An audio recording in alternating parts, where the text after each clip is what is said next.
Self-Help, with illustrations of conduct and perseverance, by Samuel Smiles. Section 28, Chapter 11, Self-Culture, Facilities and Difficulties, Part 1. Chapter 11, Self-Culture, Facilities and Difficulties. Every person has two educations, one which he receives from others, and one, more important, which he gives to himself. Gibbon.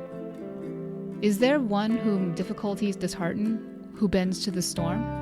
He will do little. Is there one who will conquer? That kind of man never fails. John Hunter. The wise and active conquer difficulties by daring to attempt them. Sloth and folly shiver and shrink at sight of toil and danger, and make the impossibility they fear. Rowe. The best part of every man's education, said Sir Walter Scott, is that which he gives to himself. The late Sir Benjamin Brodie delighted to remember this saying, and he used to congratulate himself on the fact that professionally he was self-taught. But this is necessarily the case with all men who have acquired distinction in letters, science, or art. The education received at school or college is but a beginning, and is valuable mainly inasmuch as it trains the mind and habituates it to continuous application and study. That which is put into us by others is always far less ours than that which we acquire by our own diligent and persevering effort. Knowledge conquered by labor becomes a possession, a property entirely our own. A greater vividness and permanency of impression is secured, and facts thus acquired become registered in the mind in a way that mere imparted information can never effect. This kind of self-culture also calls forth power and cultivates strength. The solution of one problem helps the mastery of another, and thus knowledge is carried into faculty. Our own active effort is the essential thing, and no facilities, no books, no teachers, no amount of lessons learned by rote will enable us to dispense with it. The best teachers have been the readiest to recognize the importance of self-culture and of stimulating the student to acquire knowledge by the active exercise of his own faculties. They have relied more upon training than upon telling, and sought to make their pupils themselves active parties to the work in which they were engaged, thus making teaching something far higher than the mere passive reception of the scraps and details of knowledge. This was the spirit in which the great Dr. Arnold worked. He strove to teach his pupils to rely upon themselves and develop their powers by their own active efforts, himself merely guiding, directing, stimulating, and encouraging them. I would far rather, he said, send a boy to Van Diemen's Land, where he must work for his bread, than send him to Oxford to live in luxury, without any desire in his mind to avail himself of his advantages. If there be one thing on earth, he observed on another occasion, which is truly admirable, it is to see God's wisdom blessing an inferiority of natural powers when they have been honestly, truly, and zealously cultivated. Speaking of a pupil of this character, he said, I would stand to that man hat in hand. Once at Laleham, when teaching a rather dull boy, Arnold spoke somewhat sharply to him, on which the pupil looked up in his face and said, Why do you speak angrily, sir? Indeed, I am doing the best I can. Years afterwards, Arnold used to tell the story to his children, and added, I never felt so much in my life. That look and that speech I have never forgotten. From the numerous instances already cited of men of humble station who have risen to distinction in science and literature, it would be obvious that labor is by no means incompatible with the highest intellectual culture.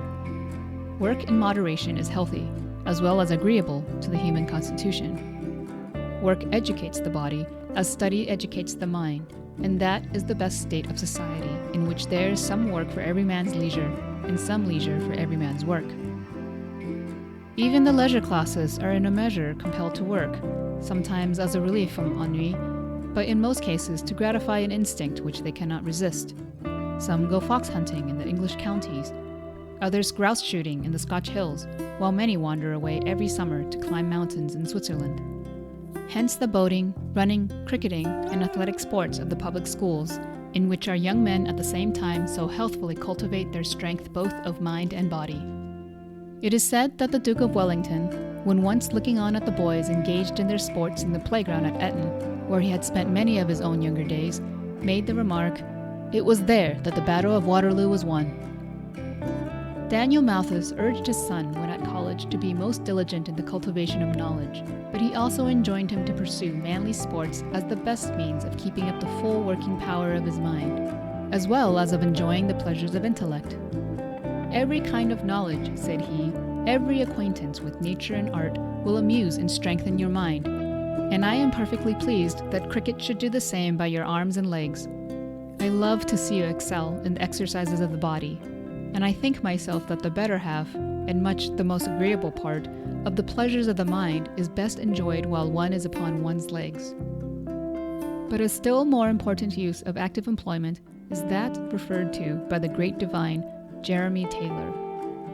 "Avoid idleness," he says, "and fill up all the spaces of thy time with severe and useful employment, for lust easily creeps in at those emptinesses where the soul is unemployed and the body is at ease. For no easy, healthful, idle person was ever chaste if he could be tempted. But of all employments, bodily labor is the most useful, and of the greatest benefit for driving away the devil." Practical success in life depends more upon physical health than is generally imagined. Hodson, of Hodson's Horse, writing home to a friend in England, said, "I believe, if I get on well in India, it will be owing, physically speaking, to a sound digestion." The capacity for continuous working in any calling must necessarily depend in a great measure upon this, and hence the necessity for attending to health, even as a means of intellectual labor.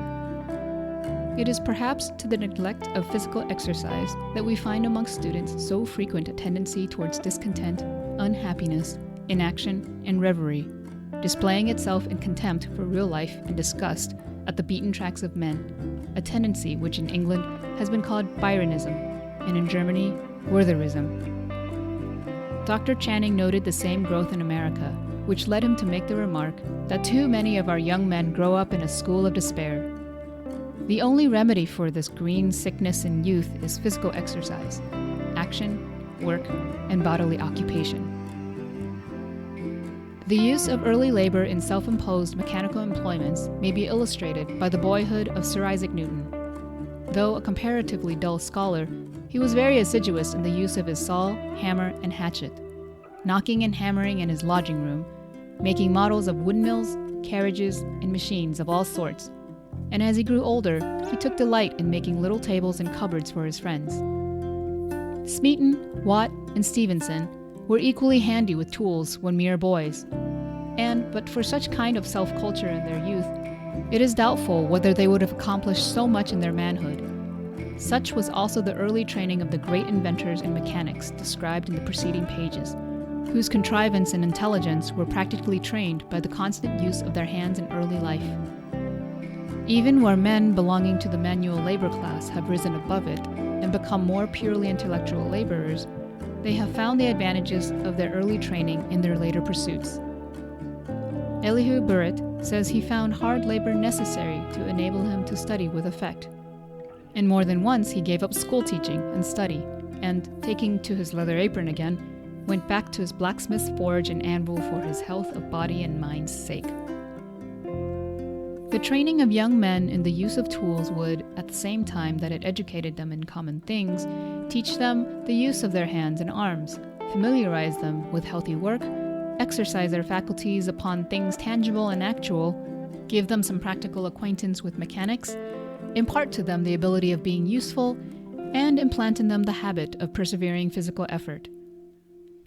This is an advantage which the working classes, strictly so called, certainly possess over the leisure classes, that they are in early life under the necessity of applying themselves laboriously to some mechanical pursuit or other, thus acquiring manual dexterity in the use of their physical powers.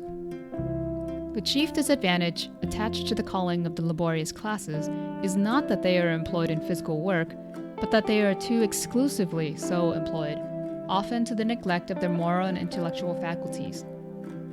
While the youths of the leisure classes, having been taught to associate labor with servility, have shunned it, and been allowed to grow up practically ignorant, the poorer classes, confining themselves within the circle of their laborious callings, have been allowed to grow up in a large proportion of cases absolutely illiterate. It seems possible, however, to avoid both these evils by combining physical training or physical work with intellectual culture, and there are various signs abroad which seem to mark the gradual adoption of this healthier system of education. The success of even professional men depends in no slight degree on their physical health, and a public writer has gone so far as to say that the greatness of our great men is quite as much a bodily affair as a mental one. A healthy breathing apparatus is as indispensable to the successful lawyer or politician as a well-cultured intellect. The thorough aeration of the blood by free exposure to a large breathing surface in the lungs is necessary to maintain that full vital power on which the vigorous working of the brain in so large a measure depends. The lawyer has to climb the heights of his profession through close and heated courts, and the political leader has to bear the fatigue and excitement of long and anxious debates in a crowded house. Hence, the lawyer in full practice and the parliamentary leader in full work are called upon to display powers of physical endurance and activity even more extraordinary than those of the intellect.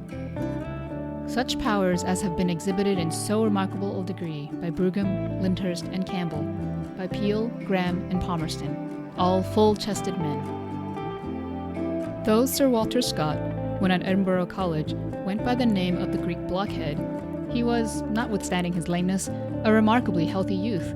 He could spear a salmon with the best fisher on the Tweed, and ride a wild horse with any hunter in Yarrow.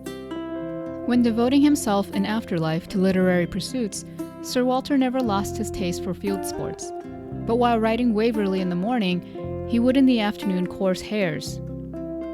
Professor Wilson was a very athlete, as great at throwing the hammer as in his flights of eloquence and poetry. And Burns, when a youth, was remarkable chiefly for his leaping, putting, and wrestling. Some of our greatest divines were distinguished in their youth for their physical energies. Isaac Barrow, when at the Charterhouse School, was notorious for his pugilistic encounters, in which he got many a bloody nose. Andrew Fuller, when working as a farmer's lad at Soham, was chiefly famous for his skill in boxing, and Adam Clark, when a boy, was only remarkable for the strength displayed by him in rolling large stones about. The secret, possibly, of some of the power which he subsequently displayed in rolling forth large thoughts in his manhood. While it is necessary, then, in the first place, to secure this solid foundation of physical health, it must also be observed that the cultivation of the habit of mental application is quite indispensable for the education of the student. The maxim that labor conquers all things holds especially true in the case of the conquest of knowledge. The road into learning is alike free to all who will give the labor and the study requisite to gather it. Nor are there any difficulties so great that the student of resolute purpose may not surmount and overcome them. It was one of the characteristic expressions of Chatterton that God had sent his creatures into the world with arms long enough to reach anything if they chose to be at the trouble. In study, as in business, energy is the great thing. There must be the fervid opus. We must not only strike the iron while it is hot, but strike it till it is made hot. It is astonishing how much may be accomplished in self-culture by the energetic and the persevering, who are careful to avail themselves of opportunities and use up the fragments of spare time which the idle permit to run to waste. Thus Ferguson learnt astronomy from the heavens, while wrapped in a sheepskin on the Highland hills. Thus Stone learnt mathematics while working as a journeyman gardener. Thus Drew studied the highest philosophy in the intervals of cobbling shoes. And thus Miller taught himself geology while working as a day laborer in a quarry. Sir Joshua Reynolds, as we have already observed, was so earnest a believer in the force of industry that he held that all men might achieve excellence if they would but exercise the power of assiduous and patient working. He held that drudgery lay on the road to genius, and that there was no limit to the proficiency of an artist except the limit of his own painstaking. He would not believe in what is called inspiration, but only in study and labor. Excellence, he said, is never granted to man, but as the reward of labor. If you have great talents, industry will improve them. If you have but moderate abilities, industry will supply their deficiency. Nothing is denied to well-directed labor. Nothing is to be obtained without it. Sir Fowell Buxton was an equal believer in the power of study, and he entertained the modest idea that he could do as well as other men if he devoted to the pursuit double the time and labor that they did. He placed his great confidence in ordinary means and extraordinary application. I have known several men in my life, says Dr. Ross, who may be recognized in days to come as men of genius, and they were all plodders, hard-working, intent men. Genius is known by its works. Genius without works is a blind faith, a dumb oracle. But meritorious works are the result of time and labor, and cannot be accomplished by intention or by a wish. Every great work is the result of vast preparatory training. Facility comes by labor. Nothing seems easy, not even walking, that was not difficult at first. The orator whose eye flashes instantaneous fire and whose lips pour out a flood of noble thoughts, startling by their unexpectedness and elevating by their wisdom and truth, has learned his secret by patient repetition and after many bitter disappointments. Thoroughness and accuracy are two principal points to be aimed at in study. Francis Horner, in laying down rules for the cultivation of his mind, placed great stress upon the habit of continuous application to one subject for the sake of mastering it thoroughly. He confined himself with this object to only a few books, and resisted with the greatest firmness every approach to a habit of desultory reading. The value of knowledge to any man consists not in its quantity, but mainly in the good uses to which he can apply it. Hence, a little knowledge of an exact and perfect character is always found more valuable for practical purposes than any extent of superficial learning.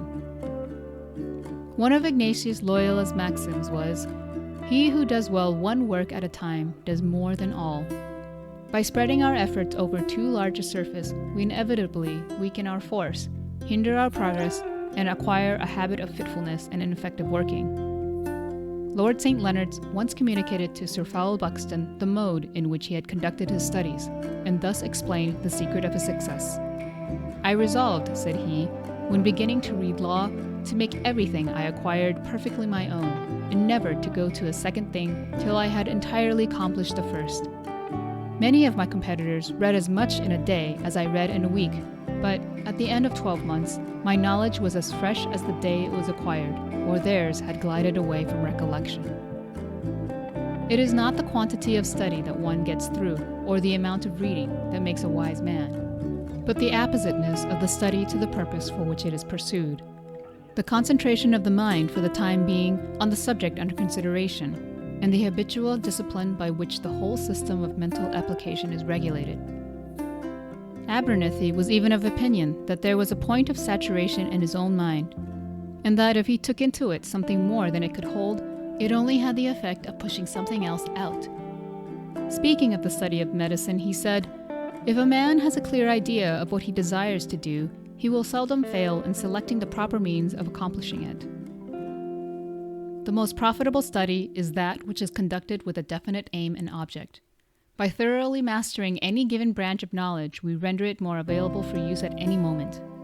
Hence, it is not enough merely to have books, or to know where to read for information as we want it. Practical wisdom, for the purposes of life, must be carried about with us, and be ready for use at call. It is not sufficient that we have a fund laid up at home, but not a farthing in the pocket.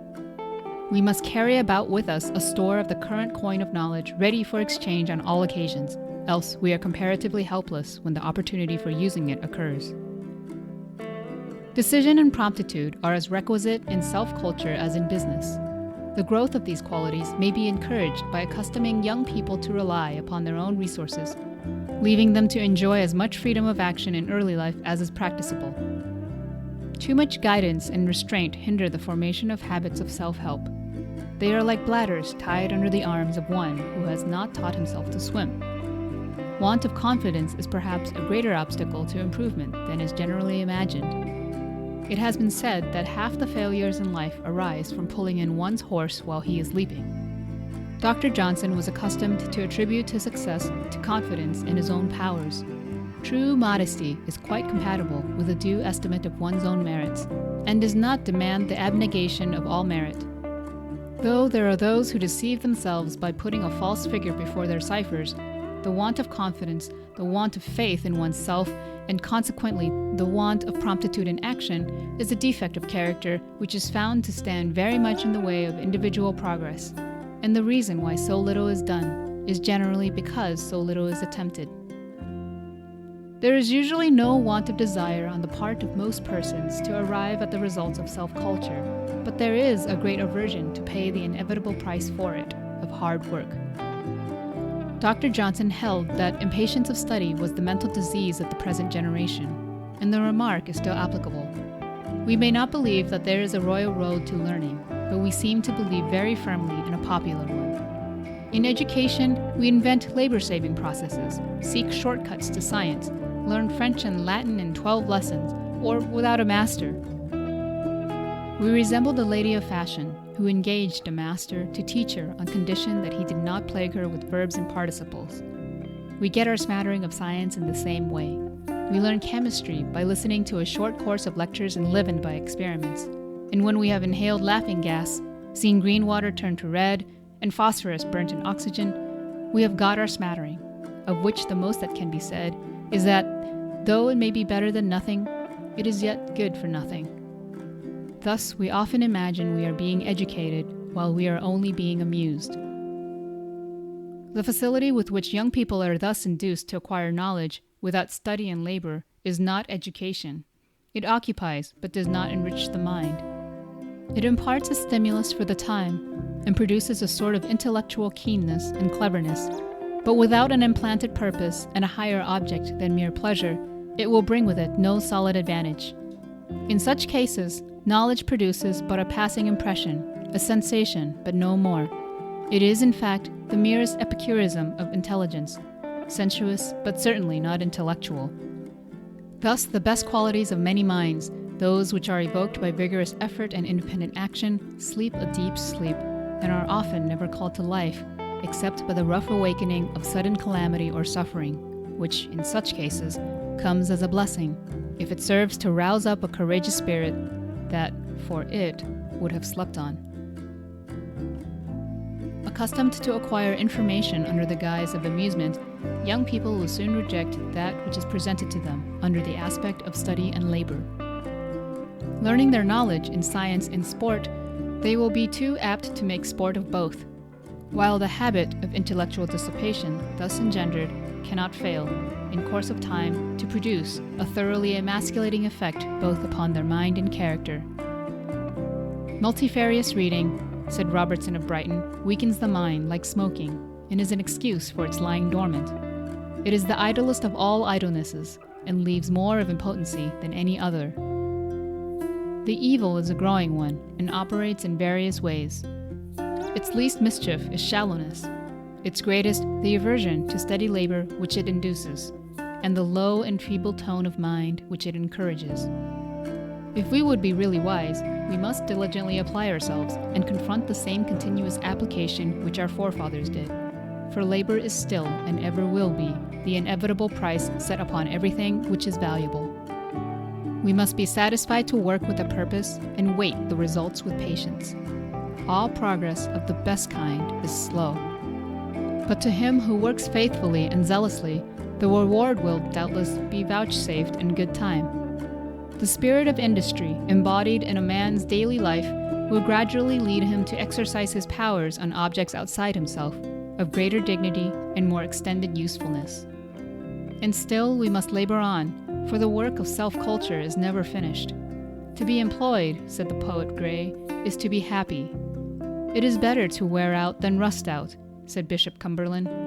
Have we not all eternity to rest in? Exclaimed Arnaud. Ripu ayer was the motto of Marnix de Saint-Aldegonde, the energetic and ever-working friend of William the Silent. End of section 28. Recording by Kat Din in